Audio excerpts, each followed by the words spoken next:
ہم بہت مختصر سی جتنی دیر میرے نوجوان سمجھ لے بات کو تاکہ آپ کو آگے سمجھنے میں آسانی ہو. اسی طریقے سے شمع روشن کی جاتی ہے تو شمع کے اندر آپ دیکھتے ہیں کہ اللہ اکبر وہ شمع اندھیرا دور کر دیتے. شمع کس کو کہتے ہیں؟ موم بتی کو کہتے ہیں. آپ سب سمجھتے ہیں کہ نہیں؟ بات سمجھ میں آتی ہے کہ نہیں؟ شمع آپ لوگ ماشاءاللہ بہت بار بار آپ کے شہر میں مشاعرے ہوتے ہیں، نعتیں پڑھی جاتی ہے، خطبہ آتے ہیں، مقررین آتے ہیں. آپ لوگ بہت علم رکھنے والے لوگ ہیں اور اس سے پہلے بھی بڑے بڑے خطبہ اور علماء اور دانشوروں کا آنا جانا اس سرزمین پر لگا رہا ہے. آپ کے باپ داداؤں نے بڑے بڑے بزرگوں کو سنا ہے. یہ زمین علم کی زمین ہے، یہ زمین ادب کی زمین ہے، یہ زمین علماء کی توقیر اور تعظیم کی زمین ہے. ماشاءاللہ ویسے تو اس زمین کو اللہ نے بڑی زرخیزی عطا کی ہے تو اس لیے آپ باتوں کو سمجھتے ہیں، علماء کے صحبت یافتہ ہیں. تو شمع جب جلتی ہے تو اندھیرا دور کرتی ہے، لیکن اس شمع کے اندر جو دھواں اٹھتا ہے وہ اس کے اندر عیب پیدا کرتا ہے. اسی طریقے سے دیکھیں چاند کتنا خوبصورت ہے کہ چاند کی دودیا چاندنی سے رات کی تاریکی کے اندر ایک حسن پیدا ہوتا ہے، لیکن اس کے اندر بھی عیب موجود ہے. اسی طریقے سے ہر حسن میں عیب موجود ہے. انسان کتنا ہی بڑا ہوگا یا تو اس کے اندر غصہ کوئی عیب پیدا کر دے گا، یا تو اس کے چلنے کا انداز کوئی عیب پیدا کر دے گا، یا تو اس کے بولنے کا انداز کوئی عیب پیدا کر دے گا. یا پھر وہ اچھا ہوگا تو اس کا بیٹا اچھا نہیں ہوگا، اس کا بیٹا اس کے لیے عیبی بن جائے گا. یا وہ بیٹا بھی اچھا ہوگا تو پوتا اس کے لیے عیب بن جائے گا. یا پھر پوتا بھی اچھا ہے، بیٹا بھی اچھا ہے، لیکن اس کا باپ اس کے لیے عیب بن جائے گا. باپ بھی اچھا ہے تو ماں عیب بن جائے گی، ماں اگر اچھی ہے تو نانا عیب بن جائے گا، نانا اچھا ہے تو نانی عیب بن جائے گی. اسی طریقے سے نانا نانی بھی اچھے ہیں، بیٹے پوتے بھی اچھے ہیں، سگا بھائی عیب بن جائے گا. کوئی نہ کوئی تو عیب بن کر کے نظر آئے گا. لیکن جب ہم ذات حسین کو دیکھتے ہیں، ذات امام علی مقام پر توجہ کرتے ہیں، حسین خود بہت اچھے ہیں. وقت میں گنجائش رہی تو ہم پڑھیں گے، لیکن اللہ اکبر امام حسین کے بیٹے کی طرف جب نظر کرتے ہیں تو جس کو ہم امام حسین کا بیٹا کہتے ہیں، اللہ کے رسول علیہ السلام نے ارشاد فرمایا. حضرت جابر کہتے ہیں اے جابر 7 سال کی عمر تھی امام حسین کی، صرف 7 سال کی عمر تھی. میرے آقا علیہ السلام کی بارگاہ میں صحابہ بیٹھے ہوئے تھے. میں کہاں سے پڑھ رہا ہوں؟ اللہ اکبر علامہ عبد الرحمن جامی سے، اسی طرح علامہ ابن حجر مکی سے. ان دونوں کے حوالے ذہن میں رکھیں. بات آگے بڑھتی ہے. اللہ اکبر حضرت جابر ابن عبداللہ انصاری کہتے ہیں ہم رسول اللہ کے دربار میں بیٹھے ہوئے تھے. 7 سال کے امام حسین تھے، کم و بیش 5 سال بھی ہو سکتے، 6 سال بھی ہو سکتی ہے. عمر کا جو ہے وہ الگ الگ اس میں اختلاف ہے، اس لیے کہ مگر 7 سال سے زیادہ کی عمر نہیں ہو سکتی. اس کی وجہ یہ ہے کہ جب امام حسین کی عمر 7 سال تھی تب اللہ کے رسول نے پردہ فرما لیا تھا. اللہ اکبر توجہ کریں، اندازہ فرمائیں. میرے آقا صلی اللہ علیہ وآلہ وسلم کے غلاموں، حضرت جابر ابن عبداللہ راوی فرماتے ہیں امام 7 سال کے تھے، 5 سال کے تھے یا 6 سال کے تھے، دوڑتے ہوئے آئے اور رسول اللہ کی گود میں چھلانگ لگا کر کے بیٹھ گئے. دوڑتے ہوئے آئے اور چھلانگ لگا کر رسول اللہ کی گود میں بیٹھ گئے. میں آگے بڑھنے سے پہلے اہل پالی اور گرد و نواح سے آنے والوں کی توجہ چاہتا ہوں. جس کی بارگاہ میں جنید اور بایزید سانس روک کر آتے ہو، جس کی بارگاہ میں جبریل اجازت کے بغیر نہ آتے ہو، جس کی بارگاہ میں صدیق اکبر منہ میں پتھر رکھ کے آتے ہو، جس کی بارگاہ میں مولا علی ہاتھ باندھ کے آتے ہو، اس کی بارگاہ میں حسین چھلانگ لگا کر کے آتا ہے. کیا شان ہے اس ہستی کی جسے امام حسین کہتے ہیں؟ امام حسین کی شان کیا ہے؟ اس لیے کہ یہ نبی کے بیٹے ہیں، یہ رسول اللہ کے شہزادے ہیں، اور چھلانگ لگا کر رسول اللہ کی گود میں جو ہے وہ کود کر کے بیٹھتے ہیں. اور حضور علیہ السلام ان کو، حضرت جابر کہتے ہیں، ان کو اپنے سینے سے چمٹاتے ہیں. ساری دنیا جس کے نام پہ انگوٹھے چومتی ہے وہ محمد مصطفیٰ جس کی زبان چوم رہے ہیں اسے حسین ابن علی کہتے ہیں.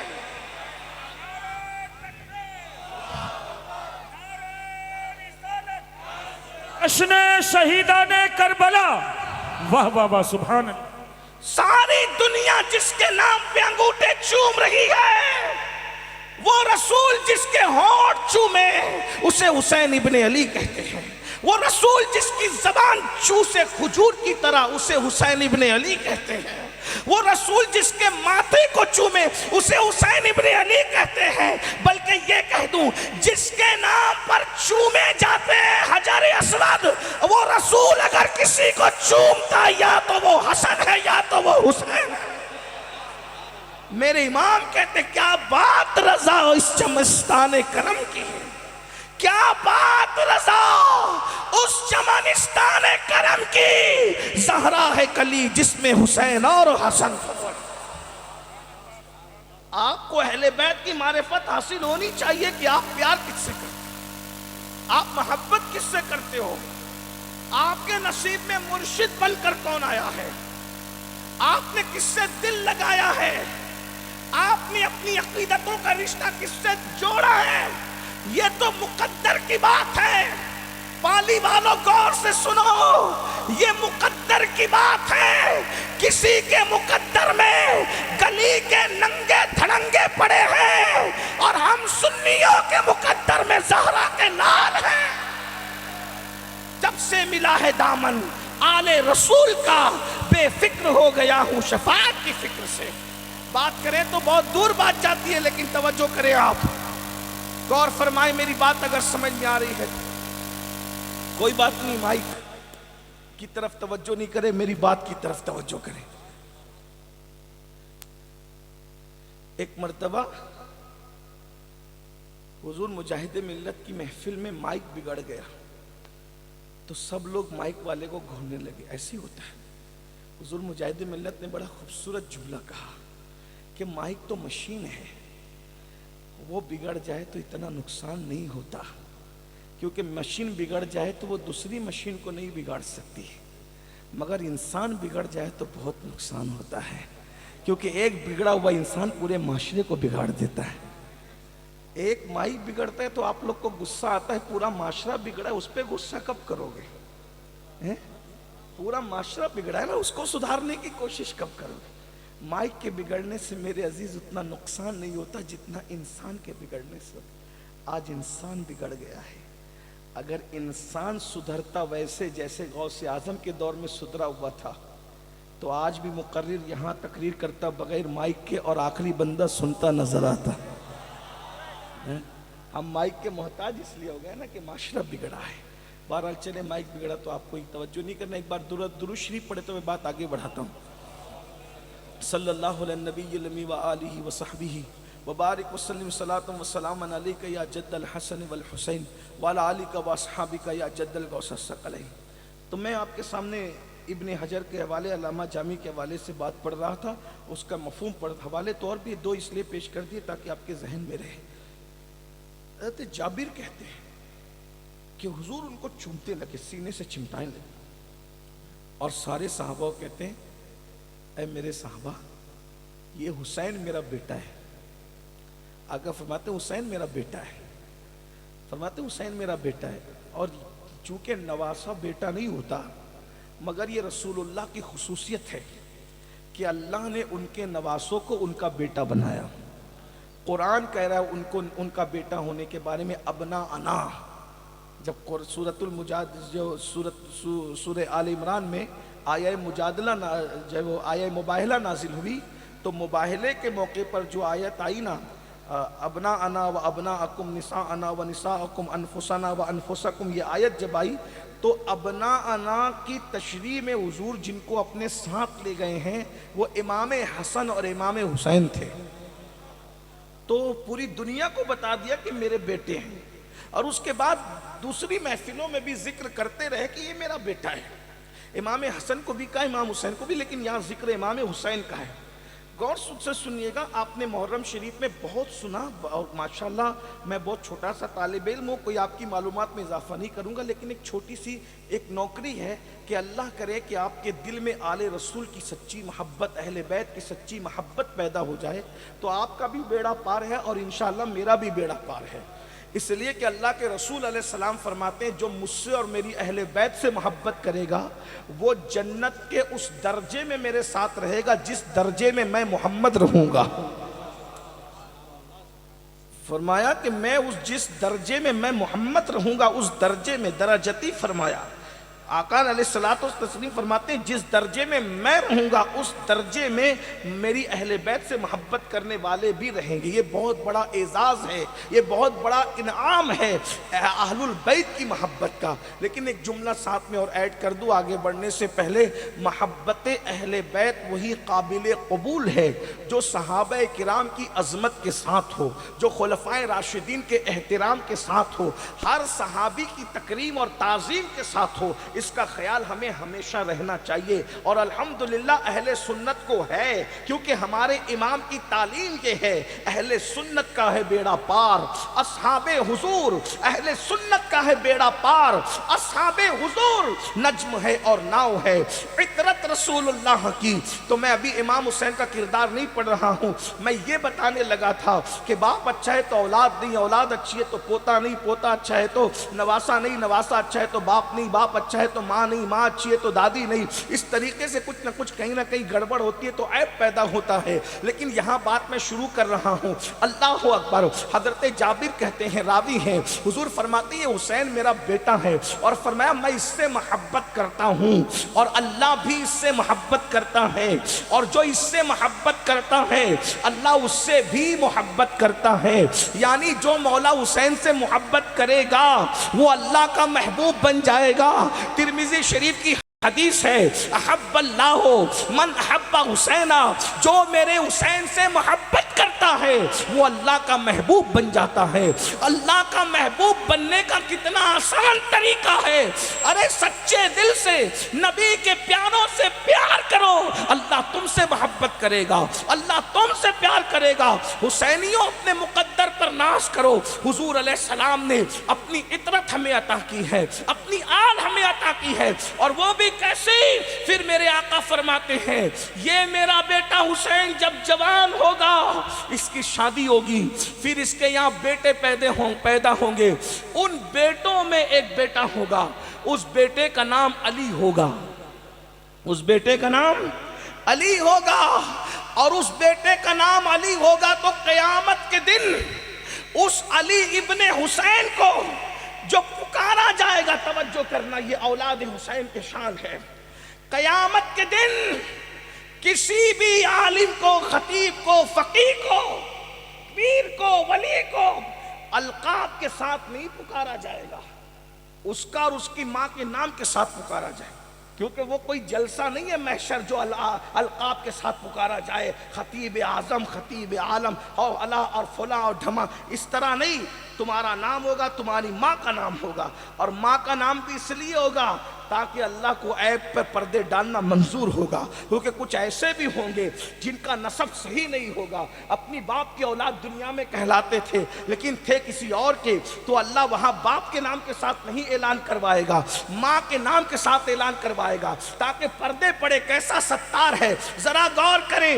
ارے اللہ اکبر, اوروں کے القاب کے ساتھ اعلان نہیں ہوں گے, لیکن یہ محشر میں شان اہل بیت ہے. اللہ کے رسول خود فرما رہے ہیں جب محشر میں میرے بیٹے حسین کے بیٹے علی ابن حسین کو بلایا جائے گا تو یہ کہہ کے بلایا جائے گا سید العابدین حاضر ہو, سید العابدین حاضر ہو, زین العابدین حاضر ہو. تو اس وقت میرے حسین کا بیٹا علی ابن حسین کو لایا جائے گا.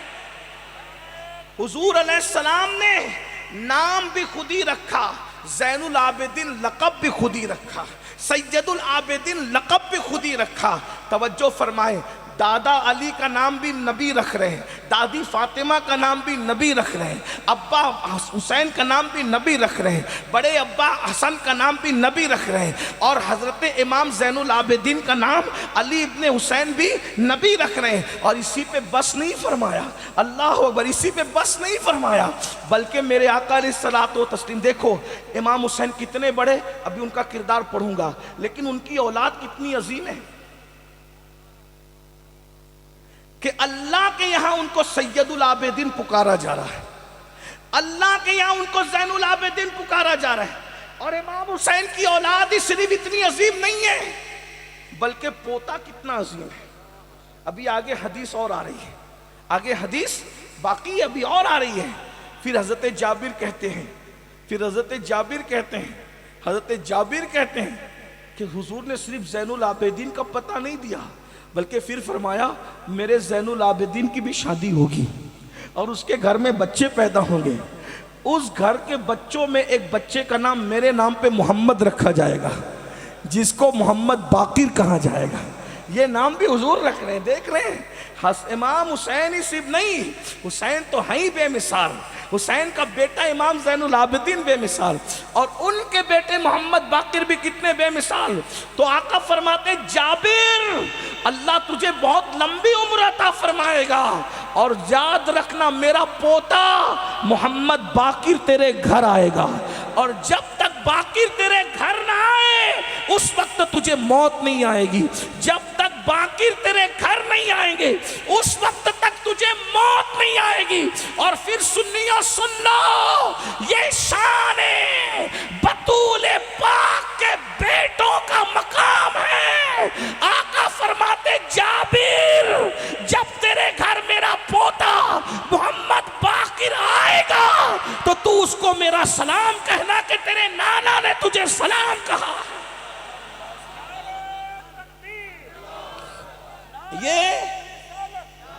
یہ آل حسین ہے جس کو اللہ، ساری دنیا جس کو سلام کہے.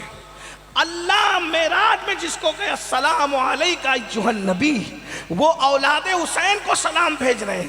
اب اس کے بعد حضرت جابر کی اتنی لمبی عمر ہوئی، پالی والو ذرا غور کرو، اتنی لمبی ہوئی حضرت جابر کی عمر، واقعہ کربلا کے بعد بھی حیات رہے. اور لمبی عمر ہونے کی وجہ سے آنکھوں کی بینائی کمزور ہو گئی تھی. اس واقعے کو بہت لوگوں نے لکھا، لیکن اب میں آپ کے سامنے ابن حجر رضی اللہ تعالیٰ کے حوالے سے عرض کروں.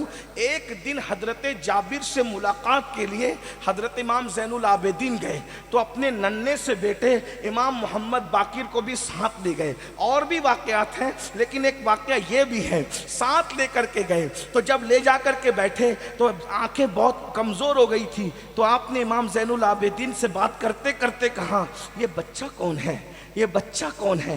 تو اس وقت امام زین العابدین نے فرمایا یہ میرا بیٹا ہے محمد، اس کا نام محمد ہے، یہ میرا بیٹا، اس کا نام محمد ہے.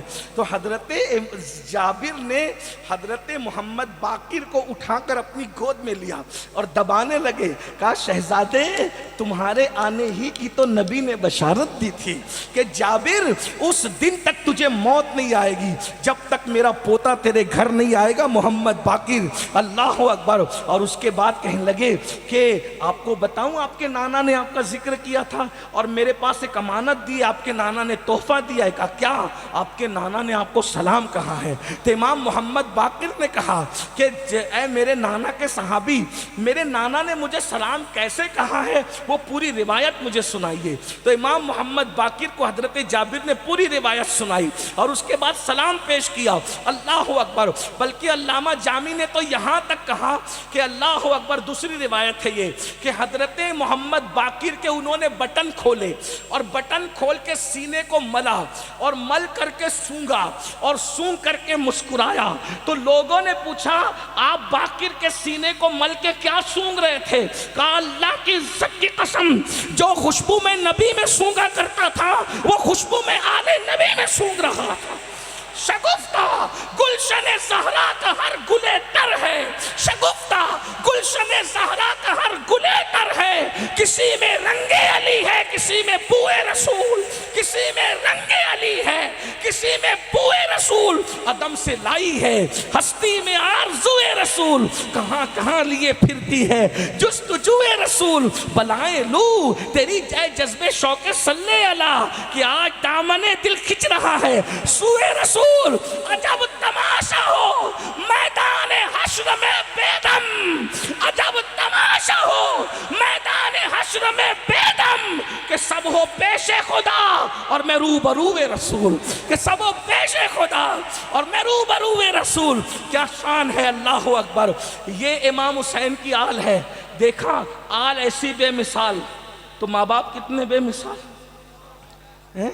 اب میں ان کا ذکر کروں تو پھر ایک وقت چاہیے، لیکن ایک ایک روایت پڑھ دوں تاکہ پتا چلے نا کہ یہ پھول کہاں سے آیا ہے. کوئی بہت بڑا مفکر مدبر پتہ نہیں کیا کیا ہو جائے، ماں کوئی لوگ کہے تیری ماں اچھی نہیں تھی، وہ تو وہیں دھڑام سے گر جاتا ہے نا، ماں اچھی نہیں تھی، تیرا باپ اچھا نہیں تھا. لیکن جس حسین کو دین بچانے کے لیے پیدا کیا نا، ان کی امی بھی کیسی امی تھی.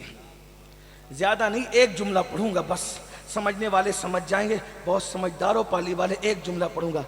امام حسین کی امی وہ امی ہے، توجہ بہت خیال سے، امام حسین کی امی وہ امی ہے جس مسجد میں عورت جا نہیں سکتی، جس منبر پر عورت چڑھ نہیں سکتی. اگر پہنچنے والے پہنچ رہے ہیں تو میری طرف توجہ کریں. بس اللہ کرے سیدہ کی بارگاہ میں جملے مقبول ہو جائیں. میرے لیے اور آپ کے لیے نجات. بہت بڑی بات کہنے لگا ہوں سیدہ کے لیے، ان کی منقبت میں. امام حسین کی امی کیا ہے؟ امام حسین کی امی کیا ہے؟ جس مسجد میں عورت جا نہیں سکتی، اگر چلی بھی گئی تو منبر پہ چڑھ نہیں سکتی. منبر پہ عورت کو چڑھنے کا حق نہیں. کسی دور میں مسجد کے منبر پہ عورت کبھی چڑھی نہیں اور چڑھ سکتی نہیں. جس منبر پر دنیا کی کوئی عورت چڑھ نہ سکی، اس منبر پر ہر جمعہ جس کا نام لیے بغیر خطبہ مکمل نہیں ہوتا، وہ حسین ابن علی کی امی ہے، جسے سیدہ کائنات فاطمۃ الزہرا کہا جاتا ہے. اور کسی کی امی کا نام لیا جاتا ہے خطبے میں تو بتاؤ. جس احترام اور تعظیم کے ساتھ سنیوں کی مسجد میں سیدہ فاطمہ کا نام خطبے میں لیا جاتا ہے، بالکل تواتر کے ساتھ، وہ صرف سیدہ کا حصہ ہے. اور اللہ اکبر، صرف یہ نہیں، ایک جملہ اور سن لو، سب کی مائیں مہینے بھر نماز نہیں پڑھ سکتی، تنہا صرف حسین پاک کی امی ہے کہ جو ہر ناپاکی سے پاک کر دی گئی ہے، جس نے مہینے بھر نماز پڑھی ہے، اور جس کی طہارت کا عالم یہ ہے کہ رمضان شریف کی 15 تاریخ کو ظہر کے بعد حسن مجتبی کو جنم دیتی ہے اور عصر کے وقت مصلی پر نماز پڑھتے ہوئے نظر آتی ہے. کسی کے گھر میں ایسی بیٹی ہو تو لاؤ، کسی کے گھر میں ایسی بیٹی ہو تو لاؤ. کسی کے، میں تو یہ کہتا ہوں کسی نبی کے گھر میں بھی ایسی بیٹی نہیں آئی، اور کسی نبی کے گھر میں کیا آتی، خود نبی کے گھر میں بھی ایسی بیٹی سیدہ فاطمہ کے علاوہ نہیں آئی. حضور کی 4 بیٹیاں ہیں، چاروں شان والی، عظمت والی، بزرگی والی، تقوی والی، پروردگار ہماری مخدومہ ہیں چاروں کے تینوں کے تینوں. لیکن ان تینوں بڑی عمر ہونے کے باوجود بھی سیدہ کی فضیلت کو پہنچ نہ سکی. جو شان سیدہ کی ہے وہ پھر سیدہ کی ہے. اگر سیدہ فاطمۃ الزہرا کو نسب ہٹا کر بھی کوئی دیکھے تو سیدہ سیدہ ہے.